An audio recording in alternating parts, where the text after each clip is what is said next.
At 14:16 on June 15, 1944, Corporal Thomas Edward Keegan crouched in the mud under a hedgerow at La Haye du Puys, watching German embrasures spit fire toward his platoon. He pressed his back to cold earth. Bullets thumped the chest-high hedge in a steady drum. Smoke smelled like burned straw and oil. Men whispered. A mortar round detonated 30 yards away. Keegan could see a bunker slit across the field. Its crew could kill anyone who tried to cross that lane. He had a toolkit in his pack. He had a solution he was not allowed to try. Command said, "Suppress and wait." The sergeant said, "Stand down." But men were dying every hour. His best friend had been hit trying to scout a flanking path. Keegan's hands shook. He thought of the way a bullet could glance and change direction. He thought of angles. He thought of a rule book that didn't know what a hedgerow could do to a round. If he tried this, he'd be court-martialed. If he didn't, Hayes would die trying to crawl across that lane. Corporal Thomas Edward Keegan was 24 years old. He came from Lancaster, Pennsylvania. He'd grown up on a factory floor. He'd learned to fix things with oil under his fingernails. He had a steady, honest look. He kept letters from his mother in a grease-stained envelope. He read them between watches. He smoked cheap cigarettes and sang old hymns half a beat off. Before the war, he worked as an automotive mechanic. He knew metal the way other men knew their prayers. He enlisted in 1942. He trained as a mechanic. They later gave him a rifle and sent him to infantry school. He arrived in England in late 1943. He'd been in France since D-Day +9. He had been under fire for 6 weeks. He had seen men broken by noise and men hardened by grief. He had patched engines and patched men. He understood failure. He also understood small improvements. Keegan had never wanted to be a hero, hence he wanted to survive. He wanted to fix what was broken. The platoon knew him as Tom. Privates came to him for a busted bolt. They came to him for stories about home. He could strip a bolt blindfolded. He could hand someone a laugh just when they needed it. The unit had lost 5 men in a week. They had been pinned near the hedgerows 3 times. Mortar fire had shredded flanks. Machine gun nests had stopped patrols cold. Keegan kept a small notebook. He wrote the dates, the times, the names. He recorded the angles of incoming fire. He tried not to let the numbers mount in his head, but they did. Numbers became names. Names became faces. There was a problem the men joked about. The officers called it field conditions. The platoon called it bad luck until names stopped being a joke. Keegan didn't call it luck. He called it a pattern. Slits and collars on the German bunkers made aimed suppression nearly impossible. Bullets would glance off the sloping concrete and keep killing. Keegan had seen one ricochet miss a man by inches and strike another. He had studied the angles under blackout light. He had sketches in his pocket. He kept thinking, a small change could change everything. He kept thinking, a man can die waiting for permission. The first name Keegan wrote down after a night raid was Private Samuel Hayes. Hayes was 21. He had been from Chillicothe, Ohio. He loved baseball and had promised his little sister he'd bring back a piece of Jersey dirt. He joined the unit in April. He shipped with Keegan's crew because they were the same replacement group. Hayes had a laugh that blew through the line when things got sour. He used to whistle as he cleaned his rifle. On June 7, 1944, at 05:30, Hayes crawled forward to check a shallow lane. He wanted to see if a drift of barbed wire could be slipped. He radioed back 2 minutes later. "All clear, Tom. Looks light." He didn't get to finish the sentence. A machine gun from a bunker 30 yards away found the seam in his helmet. He bled under the hedgerow. Keegan remembers the smell. He remembers the sound of Hayes' breath stopping. He remembers taking off the man's dog tags with numb fingers. Hayes's mother received a letter with neat phrases and no real words in them. The second casualty was Corporal Arthur "Art" Bell. Bell was 26. He came from Buffalo, New York. He had painted his boots before every patrol. He was meticulous. On June 9, 1944, at 1419, Bell's jeep was hit while attempting to reposition a forward section of the platoon. A sniper had tracked muzzle flash. Bell's head snapped like a puppet. He died mid-command. Keegan had fixed the jeep's carburetor the night before. Keegan blamed the absence of a safer route.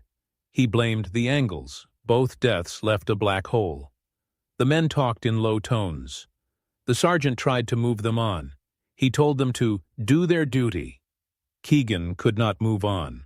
The faces lingered behind his eyelids. He kept thinking of the geometry of the bunker embrasure. He kept thinking that a small Delhi Chid, berate Ricochet at the right angle, could bounce a slug past a collar and into a crew compartment. He sketched. Art's death felt different. It was carelessness punished. Hayes's death felt like a trick. There was malice in the way that Field choked. Keegan began to test hypotheses in the dark. He tested ricochets on discarded tins. He used a length of rebar to angle a piece of scrap metal. He tried small-caliber shots at specific angles to see where they deflected. He kept counts in his head. He told no one. He did not tell the sergeant. He would later say he had been experimenting to save a man. He would not say he had been breaking orders. The mechanical problem was simple in words and brutal in consequence. German coastal bunkers were built with sloping collars and narrow embrasures to deflect incoming fire. That meant a bullet traveling at standard angle often glanced off the concrete, changing direction unpredictably. Men firing from direct lines could not consistently reach the crew operating the interior. A hit on the collar was more likely to ricochet harmlessly than to kill. Keegan explained it to himself in plain metal terms. If a steel round hits a sloping concrete face at a shallow angle, it will glance along that face. Energy transfers. The round may tumble. The path becomes erratic. A 1-inch change in aim could mean the difference between a ricochet that buries in earth and one that clips a man. The embrasure geometry meant the lethal envelope was a thin, moving target. The regular suppression techniques failed because they treated the bunker as a flat target. Mortars, high-trajectory rounds, and direct rifles hit the collar and failed to penetrate the interior. Grenades were too risky to get close.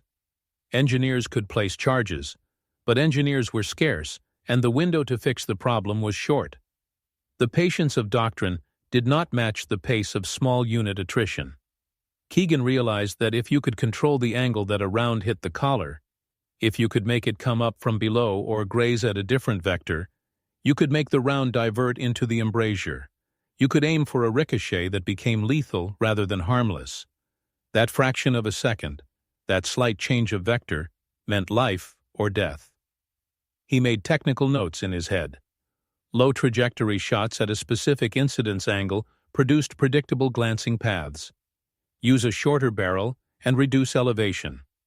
Use supports to steady the rifle at that angle.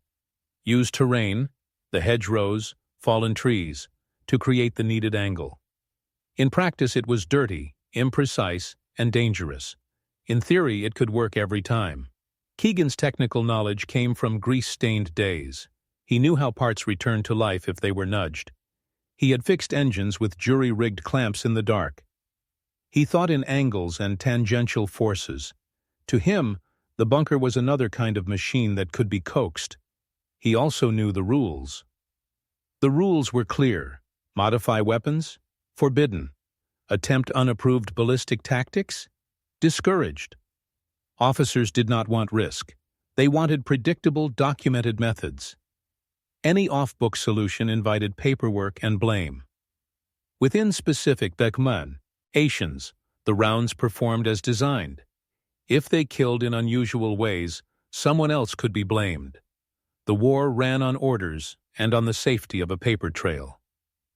Keegan wrote a note in the margin of his small book. If the book won't save them, maybe I will. The chain of command had reasons. Field modifications opened liability. Tribunals and courts martial were a real threat. A mechanic who fiddled with hardware could be accused of tampering. Logbooks mattered. Men who improvised were often punished by the bureaucracy that sought uniformity. Keegan knew this. He toggled it against the smell of blood in the hedgerow. Mechanics at base said such modifications would void specifications. Quartermasters cited warranty-like language. Engineers requested tests that took weeks. There was no time. The platoon could not wait months for a formal modification plan. Lives were being spent in the meantime. Every delay cost names. Keegan tallied the cost. He wrote June 7th, Hayes, June 9th, Bell. He wrote the dates like invoices. He realized the official machine was not built to move at the speed of a hedgerow. The third casualty happened in a way that burned itself into Keegan's memory. Private First Class Leonard Len Morales was 23. He came from El Paso, Texas. He'd been in the unit since May. Len liked to draw small cartoons of the men on ration packs. On June 12, 1944, at 1337, a recon element was rerouted to probe a string of bunkers guarding a lane with a shallow ditch. Len volunteered to crest a low bank and peer into a gap between hedges. Their radio chatter captured the last sounds. "Len, you good?" the sergeant asked. "Yep. Gotta—" The signal clipped. Then the radio filled with static. At 1339, Len's voice returned on a scream, and then silence. The platoon heard nothing but the hedgerow's rustle and the thump of a long burst. Keegan and 3 others ran. When they reached the gap, Len lay in the ditch at an angle, head turned wrong. The bullet had struck the hedgerow first and ricocheted. The angle changed. The slug went through his throat. He died while they tried to stop the blood with gloves and a bandana. Keegan listened to the sergeant describe the scene minutes later in the mess tent. He watched the sergeant close his eyes. "One hit the bank," the sergeant said. "Glanced. Found him." Keegan imagined that glance like a small, malevolent finger. He catalogued the instance. He later reconstructed the approximate trajectory using a twig and a bent can.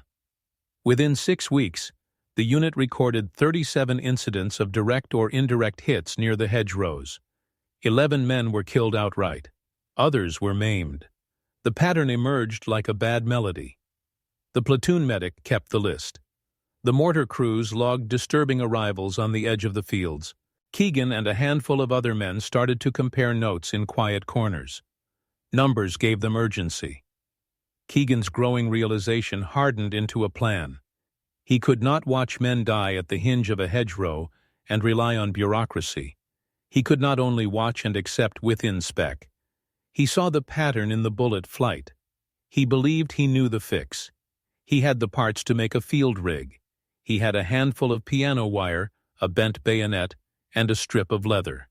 He knew how to use a sling and a brace to angle his rifle. But the breakpoint was deeper than tools. It was moral. It was the moment when a man decides the rules will not save his friend. Keegan thought of Hayes' sister. He thought of Len's cartoons torn by mud. He thought, "If I wait for approval, more names will be written." He made up his mind while the platoon slept. The cold night kept his hands steady. He could have told the sergeant. He considered it and then buried the thought. The man who fixed the carburetor would commit a small treason. He would bend a rifle's use to a purpose not recorded in regulations. He would accept the possibility of court-martial. He would accept blame. He would accept responsibility. He told himself the alternative was worse, to be considered clean in paper and stained in truth. The final straw came at 02:10 on the morning of June 15, 1944. The platoon huddled in torn blankets behind the hedgerow. Rain had started again, a cold thread that soaked canvas. A runner came back from the forward listening post with news. Another section was pinned on the lane. A lieutenant had called in for covering fire. Hayes' name was still fresh on Keegan's breath. Hayes' younger brother, who had been attached as a replacement, whispered to Keegan, "Tom, is there anything you can do?" That was not the question of a sergeant. It was the last-ditch plea of a family man who had seen the inside of a letter from war. Keegan felt the weight like a hand on his chest. He looked at the sergeant's face. The sergeant said, "We hold until engineers come." He sounded like someone repeating the doctrine of survival. Hayes' brother did not leave.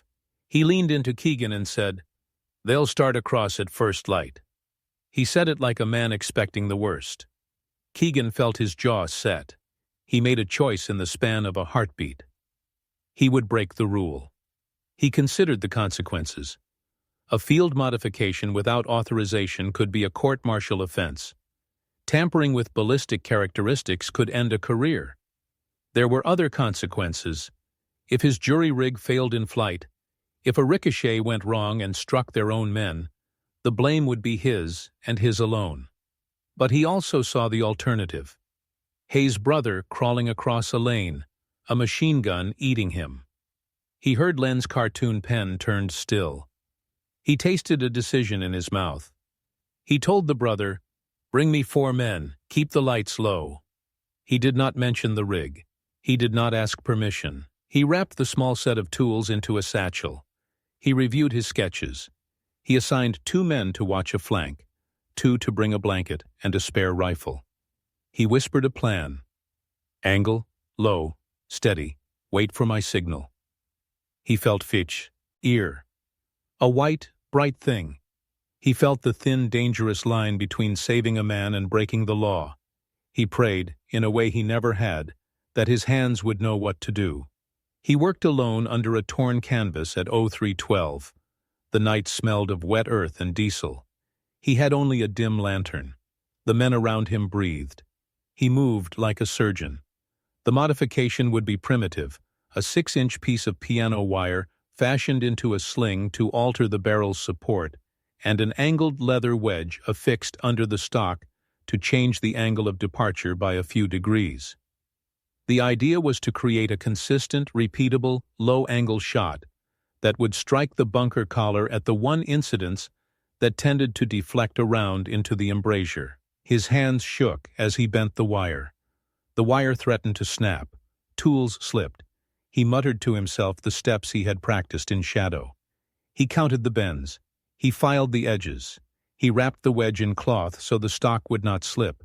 He whispered the math. 3 degrees up, 2 inches forward. Hold steady. It took 8 minutes. 8 minutes while the rain hissed, 8 minutes in which every second could be an eternity. He fastened the sling. He shouldered a rifle kept for spares. He tested the balance. The rifle felt foreign and intimate at once. He thought of the men who would rely on it, and his throat tightened. If this fails, he thought, Hayes dies and I'm responsible. If this works, maybe men live. He laid out the plan for the 2 men who would operate with him. They understood the risk, but not the full legal danger. Keegan did not speak the words court-martial. He did not need to. They had seen their mates die. They nodded. At 04:05 he crawled into position with the rigged rifle. He felt every hair on his neck raise. He felt the earth cold and alive beneath his palms. The first light would come in 2 hours. He could not go back now. There was no turning. He whispered a signal to the men forward. "Hold," he said. "Wait till I say." The decision had been made. The point of no return arrived with the first pale thread of dawn. At 07:42 on June 15, 1944, Hayes takes off across the lane. The word "go" leaves a throat behind a hedgerow. 6 men move with him. Keegan is in the third fold. He breathes slow. The fit of the leather wedge is in his palm. The rig feels odd. The rain has stopped. The world smells like earth and metal. Formation is tight. They move in a broken line. The target is a row of 3 bunkers fronting the lane. Their coordinates are briefed in the sergeant's voice. "Front bunkers hold the lane. Watch the collars." The men count steps. They whisper times. They are small and precise. At 08:14, the first shots come. A German observer spots movement. Machine gun tracers flare.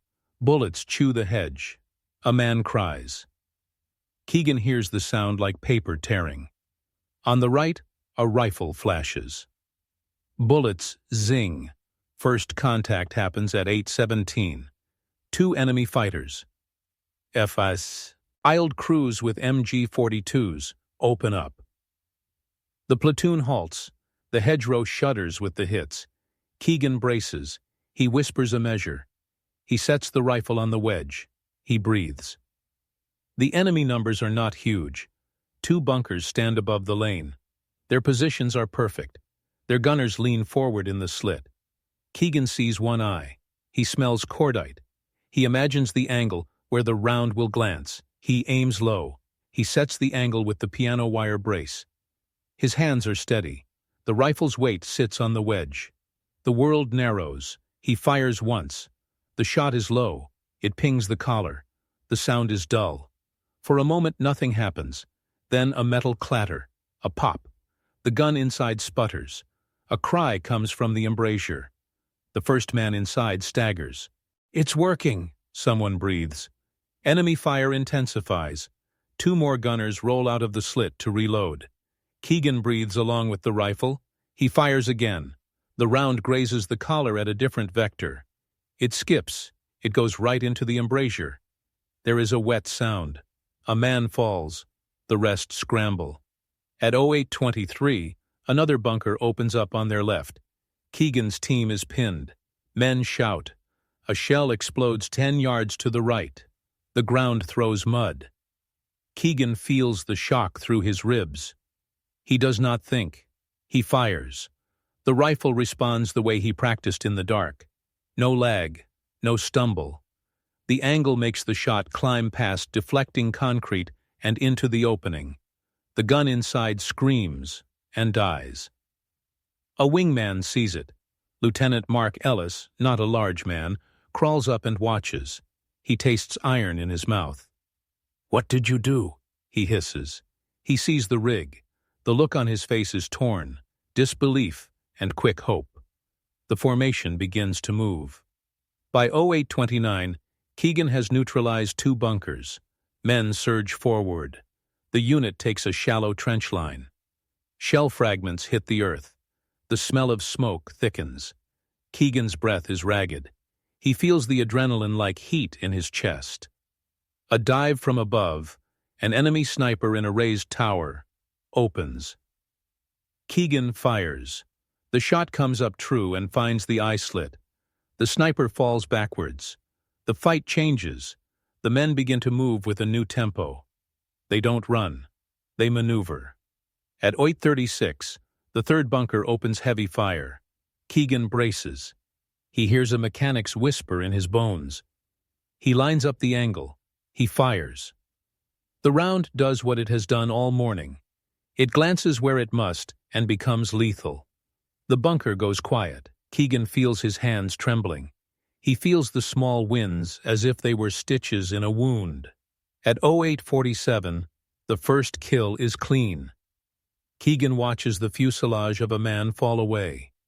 The man inside had been leaning to sight his TAS MG. The Ricochet traveled inside and hit a magazine feed. The gunner's hands slackened. He cried out and collapsed. Keegan can see his breath in the cool air. The sound of the man's collapse is a wet thing. Keegan does not celebrate. He breathes. He hears Hayes behind him laugh once, a short bark. Hayes moves like someone who has been given a second chance. Keegan feels the weight of that laugh in his chest. He thinks of the boy's sister. The seconds pace differently now. The enemy tries to adapt. They start to angle their guns inside their slits. They place sandbags, shift collars. They do what defenders do when a trick becomes trouble. But Keegan's shots are small, precise, and repetitive. He and 2 other men keep up a rate that the enemy can't predict. At 08:52, another engagement happens. Enemy reinforcements, roughly a squad, move across a shallow fold to support the bunkers. Keegan's platoon has to choose, retreat or fight. Lieutenant Ellis orders to press. "Push the lane," he says. He sounds tired. They decide to fight. Keegan's alteration gives them the choice. Where before they could only suppress and live with losses, now they could fight to clear. Keegan's guts tighten. He lines up on the new target. The rifle's response is crisp. There is no lag. The round punches a side plate and tumbles into the gunners. The first kill shocks the enemy. The second follows at 0901.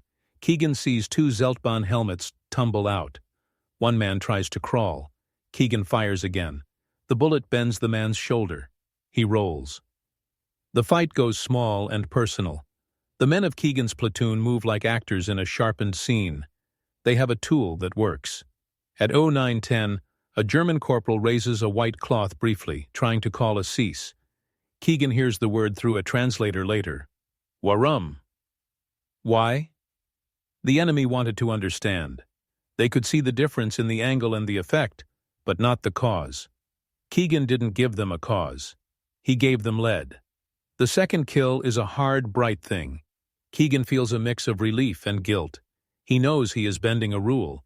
He knows he may pay for it. Yet gratitude runs across the faces of men who had nowhere to go.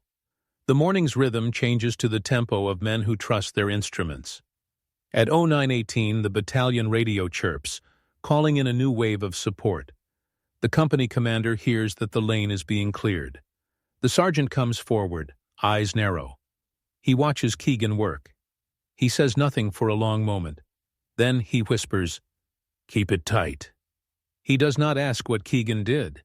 He accepts the result. At 0927, Keegan gets a third kill. It is the strangest. A bunker that had seemed unassailable, able for days cracks because the round, after glancing, explodes near a stacked shelf of ammunition inside. The explosion is muffled in the bunker but loud in the maw. Dust and splinters fly from the embrasure. A hand appears, then nothing. The third kill makes men gasp and cry at once. Keegan's breathing is heavy now. The feeling of control is a dangerous balm. He can see the tactical advantage. Every time the enemy reverses, the P-38 of the hedgerow, the rifle in his hands, snaps into the turn. He controls timing, chooses vectors. He watches the trajectories in his head, like diagrams. The small modifications have become an instrument of sharp power. The platoon pushes. Men start to kiss the earth they clear. They drag the wounded. They shout to rally. At 9:42, the 9th bunker in the immediate sector falls silent. It had stood like a line of teeth. Keegan's team had cleared 9 bunkers in little over 2 hours. The result is a cratered, bloody, but passable lane. Returned to base, the men would later count 9. They would list the times. They would mark names, ages, hometowns. Private Samuel Hayes, 21, Chillicothe, Ohio, survived the morning. He would later tally 63 missions and return home to a stunned sister. Leonard Morales had already been lost. Arthur Bell and others lay in graves. That morning altered the ledger. At 10:05, men begin to cheer in small, stunned bursts. They do not call it triumph. They call it open lane. Lieutenant Ellis shakes Keegan's hand briefly. He says, "It worked." His voice contains proof and fear. Keegan's hands tremble. When they start walking back, Keegan's thoughts flicker to the risk. He had done something unsanctioned. He had altered a rifle and used it to kill the enemy in a way not in the manual. If someone wrote it down in the wrong way, he could be punished. If someone wrote it down in the right way, he would be a quiet innovator. He feels both a savior and a sinner. He feels the same way any man does when he steps outside the rules for a good cause. Return to base happens at 11:12. The world smells bright and wet. Men laugh and cry and count their own lucky stars. Keegan says, "It worked." His voice is small. Hands shake. He does not feel like a hero. He feels like someone who has done what needed to be done. Other pilots, other platoons notice. The phrase is not pilots, but men in the next hedgerow. 6 other squads had watched from a ridge as the lane cleared. They had seen a rifle fire in a way they had not seen before. The rumor runs like a fever. "Tom's rig," someone mutters. Within 2 days, men from adjacent companies ask Keegan for help. They come quietly at night. They bring rifles and pieces of spare leather. Keegan shows them the wedge. He shows them the piano wire arc. He teaches them to brace and to count. He does not publish a manual. He shares it like contraband. He marks time. 3 degrees, 2 inches forward. Don't try in crowded fields. Word spreads unofficially. Mechanics at nearby aid stations begin to copy the modification out of necessity. Few men create their own versions using cloth and bayonets. By June 20th, Keegan had helped modify 9 rifles in his sector. The word "modified" is whispered. The engineering officers begin to notice an odd pattern on reports. Reduced casualties in specific sectors where these rigs had been used. The network is covert and practical. Men teach the method to trusted friends. They do not report it up the chain. Some commanders tacitly approve by ignoring it. They see the results. They weigh the risk of punishment against the cost of empty coffins. By July, companies further inland adopt similar methods. The modification becomes a grassroots fix. It isn't recorded on official sheets. It moves by hands and by the sound of rifles at dawn. A mechanic in another company writes back to his mother about a trick we used to stop the bunkers. The mother files the story like a postcard, unbelievable and small. The results multiply. Where once a sector lost men daily to clinging ricochets, now they clear lanes and take fewer casualties. Specific examples emerge. Sergeant Billy Turner of C Company uses the technique on June 24th to neutralize a coastal strongpoint. Private Miguel Alvarez, 20 from San Antonio, credits a modified rifle for saving his squad's life on July 2nd. Reports percolate, but the official line remains silent. Colonel reports show shifting statistics. Casualties in hedgerow sectors fall by an approximate 30% in areas where modifications are used. Mortality lists shrink. The numbers whisper an effect. Men alive count the change and name it with a light, sharp gratitude. Yet the adoption is unofficial. Mechanics call it Keegan's trick in the mess. Commanders call it field ingenuity when they speak privately.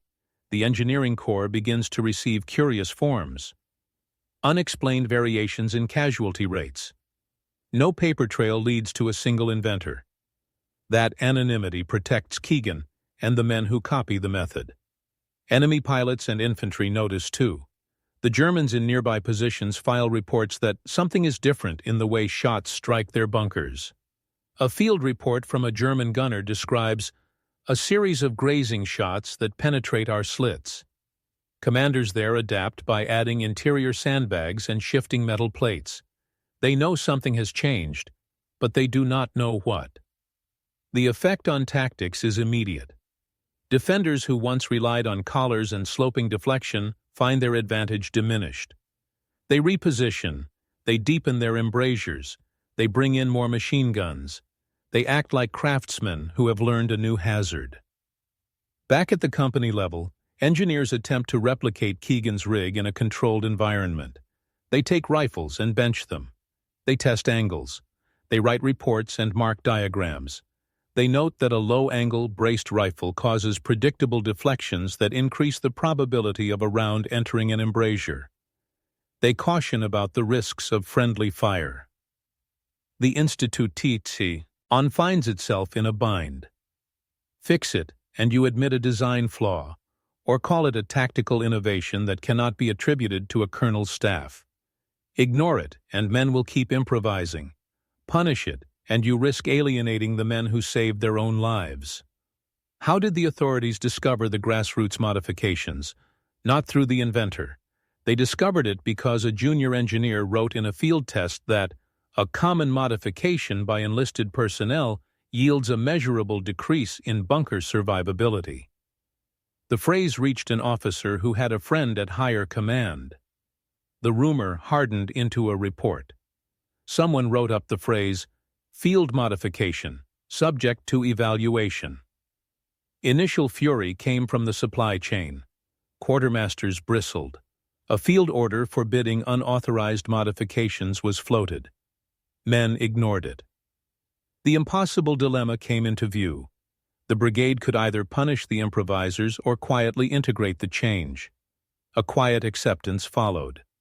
Engineers ran formal tests in mid-August and declared the method effective when properly supervised. That phrase was cunningly bureaucratic. It allowed engineers to own the narrative while not punishing the men who invented the fix. The report suggested installation guidelines for field units and recommended supervised minor adjustments to be logged. The official papers did not include Keegan's name. The official evaluation came in months later. An engineering team met with company commanders and a handful of trusted sergeants to test the modification on concrete replicas. They measured angles and impact points. They recorded trajectories. When properly supported and used by trained personnel, the report said, the modification increases the probability of striking the embrasure by a statistically significant margin. The phrase, statistically significant, sanitized the violence. Engineers wrote that the modification ought to be integrated into training manuals. The phrase, should have been part of the original design, did not appear in black ink, but the meaning hovered in private memos. Someone in a lab thought, it was obvious. Someone in a command box thought, it was dangerous. The institution negotiated language. The fleet-wide adoption happened quietly. New rifles shipped to forward companies included small wedges and slinging guidelines in later training pamphlets. Mechanics were instructed to log minor ergonomic adjustments to stocks under a code. The change rolled out without fanfare. No medals were awarded for the fix. Keegan did not seek credit. He kept his small notebook, its pages stained with mud. In the months after, he was moved to different sections. He continued to repair engines and patch men. He never wrote an official report. He did not let photographs name him in dispatches. Other units took the method and improved it. They standardized wedges. They trained marksmen in low-angle shots. They taught discipline in using the technique so it would not endanger their own men. The official silence, in some ways, allowed a practical spread. The change became a quiet addition to the rules of survival. No official ceremony came. At a reunion decades later, men would speak in low tones about Tom. Tom from Lancaster. They would pass around faded letters and tobacco tins. They would remember how a small, unofficial fix had saved lives. What then of the heroes? Corporal Thomas Edward Keegan survived the war. He served through Normandy and into Germany. He completed 64 missions of various kinds, patrols, fixes, assaults. He carried the memory of Len, of Art, and of Hayes like small stones in his back pocket. After the war, he returned to Lancaster. He opened a small garage and fixed cars for a living. He married a woman named Ruth and returned to the small rituals of daily life. He never mentioned a court-martial. No one ever tried to prosecute him. Private Samuel Hayes lived to tell the story. He flew with his squadron in other battles. He was credited with 11 confirmed kills in later airfields. That number was told and retold with a twanged pride. He returned to Chillicothe. He married. He raised a family. He wrote once to Keegan, "You saved my life. I owe you a dinner." Keegan accepted the dinner and smoked, and laughed like a man who had been given a gift he did not ask for. Estimating lives saved is part math and part faith. Historians later conservatively estimate that the technique Keegan pioneered and the unofficial spread that followed saved between 80 and 100 American lives on hedgerow and coastal sectors in the months following its adoption. The number swells in memory. Families breathe easier because of a small, unauthorized fix. Strategically, the effect was localized. It did not win a war. It changed small engagements. It enabled more audacious patrols and reduced the friction in some sectors. Lives that would have been spent gave shape to a different set of operations. Command adjusted tactics to exploit the new curve. Keegan's name did not appear in official citations.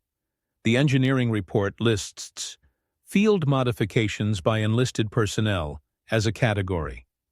That phrase is a thin tribute. It hides the face of a mechanic who refused to wait. It spares him the risk of pride and praise. In quiet moments, Keegan would sometimes touch the inner pocket where Hayes's sister's letter was folded. He kept Len Morales' cartoon as if it were a talisman. He would tell visitors, "I was a mechanic." He would say it like a man who had done both good and trouble. Years later, a historian tracking small unit innovations found Keegan's name in a footnote about field ingenuity. In 1982, a manuscript referenced an unnamed corporal in the 3rd Division who devised an unorthodox firing technique. The historian followed threads, letters, barracks lists, a postcard that said simply, "Tom, thank you." He tracked down Keegan in Lancaster. The meeting took place in a garage. Keegan wiped his hands on a rag and told the story in a string of short sentences. "When people ask why I didn't sign the paper," he said, "I tell them I was a mechanic. I fixed things. I tried to keep men alive." He would never claim heroics. He would say, "Somebody had to try." The rediscovery confirmed the impact. The historian estimated the lives saved and published a short piece. The piece named Keegan, but the military's formal records retained their euphemism. The historian called it an example of how innovation happens in war. He wrote, "Not always in committees, often among sergeants, mechanics, and men who cannot stand to wait." Keegan would go to a few reunions. He would listen to men who had been saved stand and say his name in a room full of other names. He would receive letters from families. He would smile and say little. He liked to look at a photograph taken after that June afternoon. He kept it on his workbench. In the photo, Hayes grins like a boy. Keegan runs a hand over the frame with fingers that still remember cold metal. That is how innovation often moves. It moves in the small, a bent wire, a leather wedge, a decision taken in the dark. It moves where paperwork cannot reach and where risk seems intolerable.